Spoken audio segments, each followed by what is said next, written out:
I've been using Loom with my team, and it was a real game changer that made communication so much easier. It helped us solve technical issues faster, get a point across in a matter of minutes, and more without the need to have long calls to discuss. Actually, without the need to have calls, period.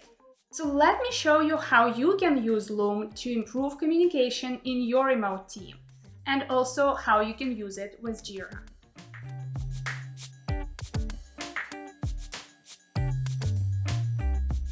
Hi, it's Daria here. Welcome. Let's build some remote teams who don't spend all of their time in meetings. Doesn't your team always complain that they have too many meetings? Do you have too many meetings? Loom can solve it for you, truly. Stay until the end to see specific use cases where this tool can save you a lot of time.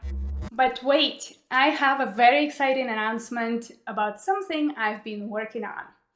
I am so grateful for your support of this channel, for you watching my videos and getting my guides, that I thought of a clever way to give you back a little bit of my appreciation. I'll be dropping some hints all over my social media in the following week, and if you happen to put all of the clues together and find out what the surprise is, you'll get a special bonus. You are more than welcome to play along by paying special attention to all of my social media outlets next week. So here we are on the Loom website.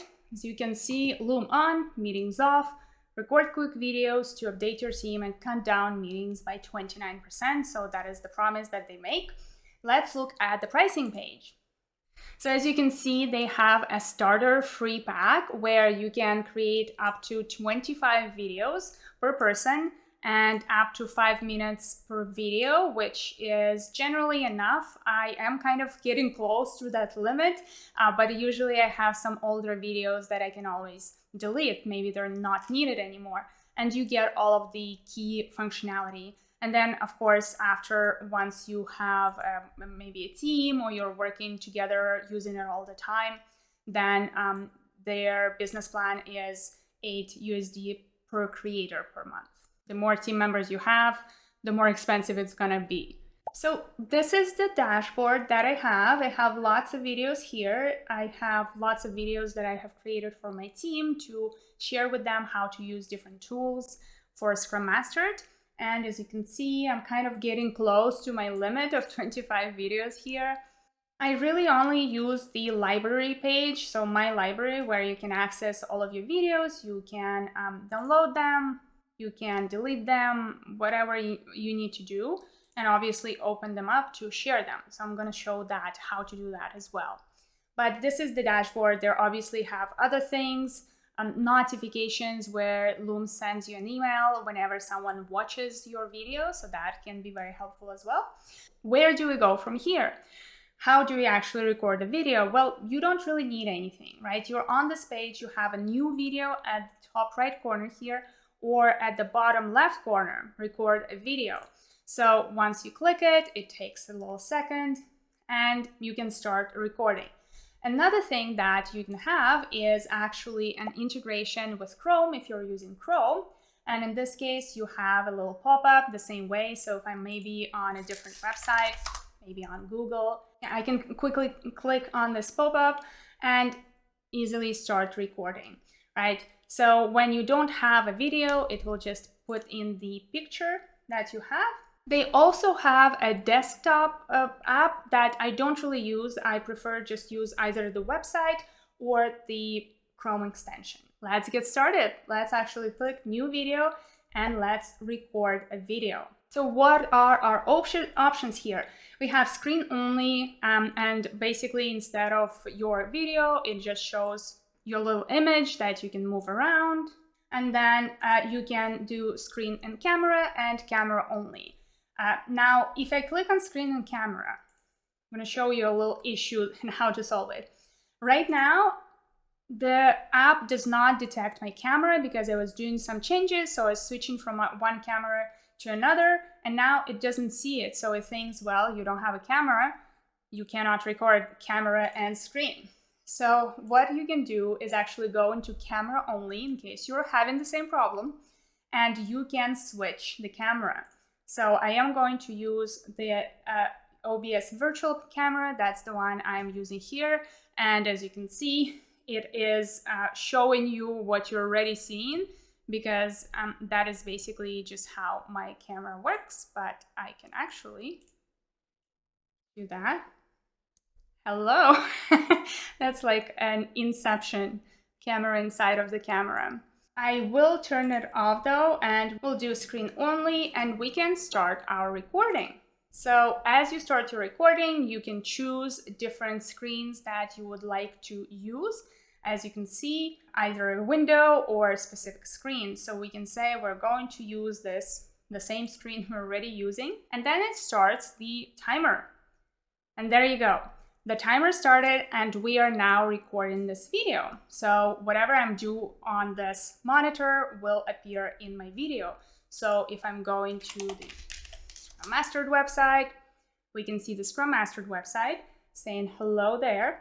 And basically this all comes into the video, and I continue talking here, and the timer goes on for however long we need it to.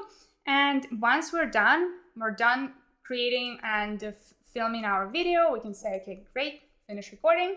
And that sends us to the recording page. An important part here is to actually change the name. I sometimes forget that, and you basically just forget what happened or what you were talking about. So it's good to have a little video. It's a test video. So we can say, good, this is the video. You can just kind of say to download it, or you can just share it. You can just copy the link really, and that way you don't really need to add anyone into your team. Though the free plan does have collaborators, you can just share the link. So you copy the link and you send it to whoever you want, and we can just open it up. I'm going to open it in the incognito tab as if we're someone else. So we have the link, and the person can either sign up if they want to, or you can just go to the video. You don't have to have an account. And there you go. We started watching this video. It goes in. I can add a little love me this, that I really like this part of the video, and I keep watching. I can add some comments, and I can even record a comment myself. So this is a pretty good thing as well. Basically, it allows us to maybe have that asynchronous communication. If you're showing something and then the other person wants to show you something else, that way it's very easy to communicate, and you can just send that video as well, so as a reply. And then you can say, hey, thank you, Daria, for sending this. It will keep asking you to log in if you're anonymous, but you can always just post anonymously. It just means that we won't know who that is. Now, going back to my dashboard, I can see the notifications, meaning that, okay, something happened. Someone watched my video. There you go. Someone watched it, and they said thank you. Another cool feature that I wanted to show you is that it can actually transcribe. So let me open this one up.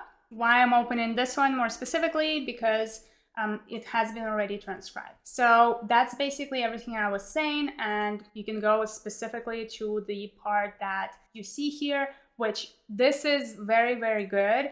And a lot of tools actually make you pay for that transcribing. And I think this is incredible that you can just have this transcription on the short videos. And it's also pretty good. Another thing that I wanted to show once more, I'm gonna do it on the test video because I don't want to mess up my other videos, is that you can actually edit it. So if we go into the edit mode and we say, you can change the thumbnail or add a link or anything, but we can trim and split and change some video settings. So trim and split can be pretty useful. Is for example, you want to remove some of the silences, right?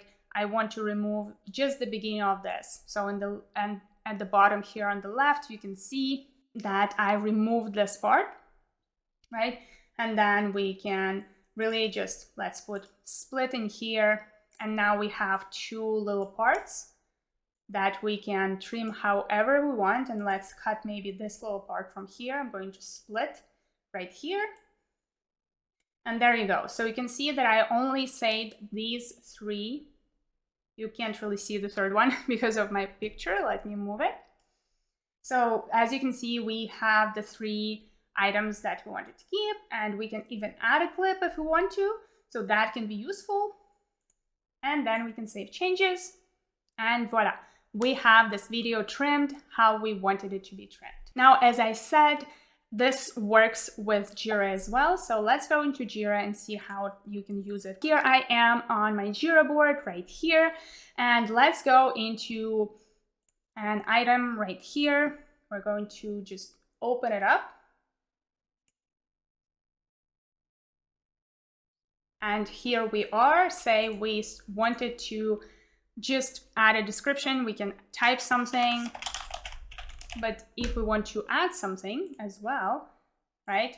When you click on the description or when you click on the comment, you have a record a Loom button right here. I have this button because I have a Chrome extension, right? So we can record a Loom right here. It pops up the extension in my Chrome, and that makes it easier. I can just quickly add it and it will automatically put in the link in the description right there. But then, if you maybe don't use Chrome or you cannot integrate it with your Jira right now, remember, you can just copy the link, right? You can just copy the link right here and just put it into your comments. So there you go. It's very easy, and the person will be able to go in and see what this video is. So it makes collaboration very easy. So why would you use Loom instead of just any other software or screen recorder, for example? And the answer is very simple. It's just much easier. I have my screen recorder, obviously, the one that I'm using here for this video, but it doesn't have to be that sophisticated when you want to just send a quick video. For example, I do use my recorder all the time for these videos that I'm making for you, but there are additional steps for me to actually post that video when I need to. I need to upload it somewhere. I need to upload it to a place where I can add a link and then share it with someone else. So maybe I need another software to be able to share those links, like Dropbox or Google Chrome, which are limited obviously as well in terms of space. It's very easy to jump in, make the video, share the link. It just removes so many steps that you usually would need to take to do that kind of recording. And what also is obviously cool is that the viewers can provide their feedback. They can comment very easily right there on specific parts of the video, as you could see in the notifications that I added when I was watching it on the incognito tab. It actually was more specifically showing somewhere, right? So it said, hey, at 5 seconds, this person added a like. So maybe it was related to something very specific in the video, and that really helps the communication.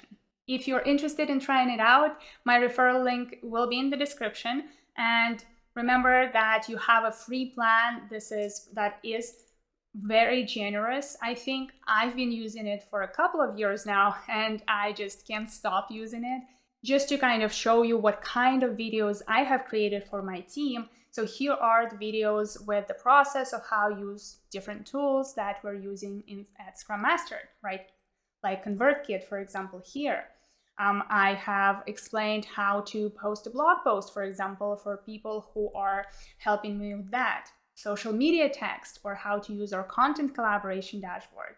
I also sometimes would make videos like this one, for example, that explains something to whoever I need to explain something. Like this video I have created specifically because one of the mentees asked me for more information about what the mentorship program is. And instead of having to type it all out and explain, or instead of actually going and having to have a call, and this might be difficult to do if we are in different time zones, just find the time. I just filmed this little video, very short, just 4 minutes, and I sent it to the person who was asking, and it explains everything they need. You might be sitting there and wondering, well, this all looks great, but when would I ever use it? And I think that this is a small mindset shift that you'll need to go through. After I used it once, I couldn't stop. Like, I literally can't imagine how I would do some of my tasks without it. Let's look at some use cases I know will be relevant to you. First, onboarding. This is the best use case. A new person comes into your team, they have so much to learn. How do we do it now? Just remember your most recent onboarding. You meet with people to get some insight into the company, the team, and the work to do. Often the person you need is not available right away and you need to wait for them maybe for another week. So in the meantime, they send you to a Confluence page to read about the process. That makes you fall asleep on day one. And then you get lost inside of the team's wiki pages, jumping from one confusing page to the other. Then you try to figure out how the team's product works by mindlessly clicking everywhere in case if it's a software product, of course. That just sounds so boring and also not very productive. With Loom, you can film just a few videos for things like showing where to find the most important documents, help the new person find their way around your team wiki, show how to submit their timesheets, explain how your team uses Jira or ClickUp or Trello or any other software you use.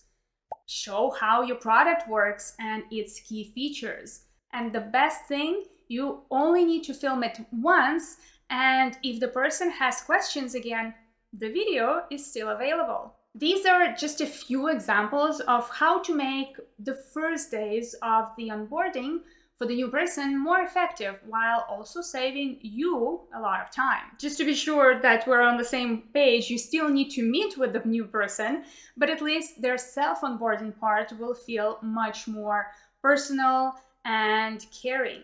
I'm considering making a video on how to onboard new team members effectively with step-by-step examples. Let me know in the comments if this is something you might be interested in. The second great use case is bugs and defects. Normally, if you're creating a new bug to be resolved in the product, you would need to add screenshots and also write up these steps to reproduce it, as in explain when and where the bug actually happens. You can kill two birds with one stone with a simple Loom video. No screenshots are needed. Remember, it can't transcribe what you're saying, so no need to write it out. I would say if you stumble upon a bug, just start recording a Loom video and explain how you got there while you are already looking at it. You can actually see a couple of examples of this that I made myself when I was encountering issues with Miro, for example. I just sent the support team a video showing the problem. And third use case is simple explanations for pretty much anything. And the most relevant case I see here is the product backlog refinement. Instead of having to have a meeting so that the product owner can show and explain what needs to be done on this new ticket that has been added, it can be done with a short Loom video. A lot of time can be saved, and it's definitely better than the back and forth in comments. You can also use this for process explanations, like how your deployments are done. Fourth use case, meeting elimination.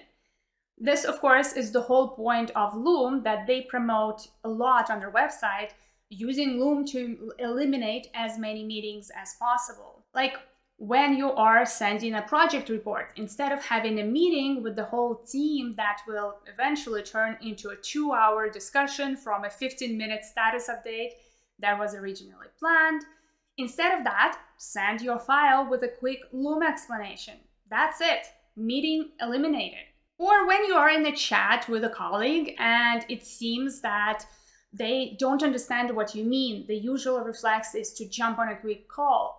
Quick becomes an hour, of course, but with Loom, you can avoid that in general.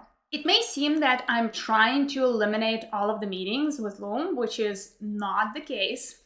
I just think that not everything requires a meeting, but we, in traditional way of working, really look at meetings as the only way to resolve any kind of problems. Some issues and questions can be resolved with a 5-minute video. And that way you can use the time you saved on doing the work or socializing with your colleagues, not actually talking about work.